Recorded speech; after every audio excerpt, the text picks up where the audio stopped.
नमस्कार, बिहार मिथिला न्यूज में आपका स्वागत है। मैं मनोज। बिहार मिथिला न्यूज के हर अपडेट खबर के लिए इंस्टा, फेसबुक और यूट्यूब को फॉलो और सब्सक्राइब करें। देखिए, दरभंगा के सांसद गोपाल जी ठाकुर ने नागरिक उड्डयन मंत्रालय के परामर्शदात्री समिति की बैठक में कई अहम सुझाव दिए।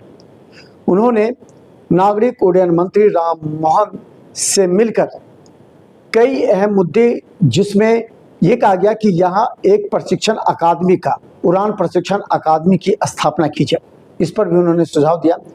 इसके अलावा नाइट लैंडिंग सहित कई अहम मुद्दे पर चर्चा की। 942 करोड़ रुपए की लागत से नवंबर में संभावित प्रधानमंत्री नरेंद्र मोदी के लोकार्पण कार्यक्रम को लेकर के भी उन्होंने समीक्षा और कई सुझाव रखे। देखिए, देश का नंबर 1 दरभंगा एयरपोर्ट के निर्माण को लेकर के दरभंगा सांसद गोपाल जी ठाकुर ने लगातार परिश्रम की है और इस मुद्दे पर उन्होंने कई बार अहम बैठकें की हैं, बैठकों में शामिल हुए हैं और यहाँ के तमाम फीडबैक ले जाकर के वहाँ कार्य किया। उन्होंने कहा, जिस तरह बहुत कम समय में दरभंगा एयरपोर्ट की सुरक्षा के लिए CISF के जवानों को लगाया गया, इसीलिए लगता है कि आने वाले समय में दरभंगा देश का नंबर 1 एयरपोर्ट बनेगा। दरभंगा एयरपोर्ट को देश स्तर पर नंबर 1 बनाने की दिशा में तैयारियां तेज हो गई हैं।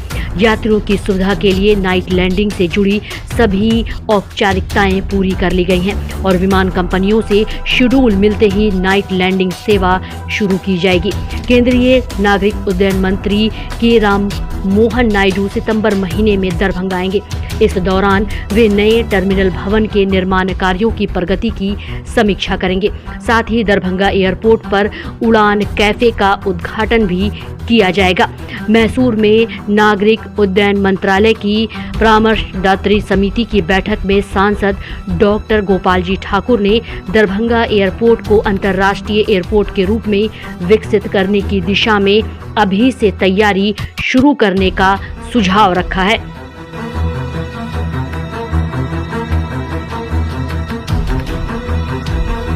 को बता दें कि बैठक में मैथिली भाषा में बोर्ड और साइनेज, यात्री सुविधाओं का विस्तार, नई हवाई सेवाएं और रूट, नाइट ऑपरेशन, बेहतर लैंडिंग सुविधा, एयर कार्गो और लॉजिस्टिक हब सहित मिथिला के पर्यटन, व्यापार, उद्योग और रोजगार से जुड़े मुद्दे पर भी चर्चा हुई।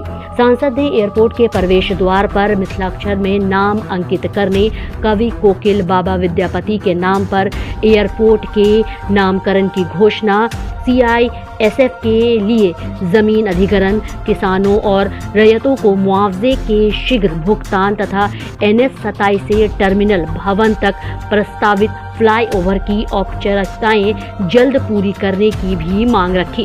बैठक में केंद्रीय मंत्री ने दरभंगा एयरपोर्ट की उपलब्धियों की सराहना की और उड़ान योजनाओं के तहत इसे विकसित एयरपोर्ट के उदाहरण के रूप में चर्चा की।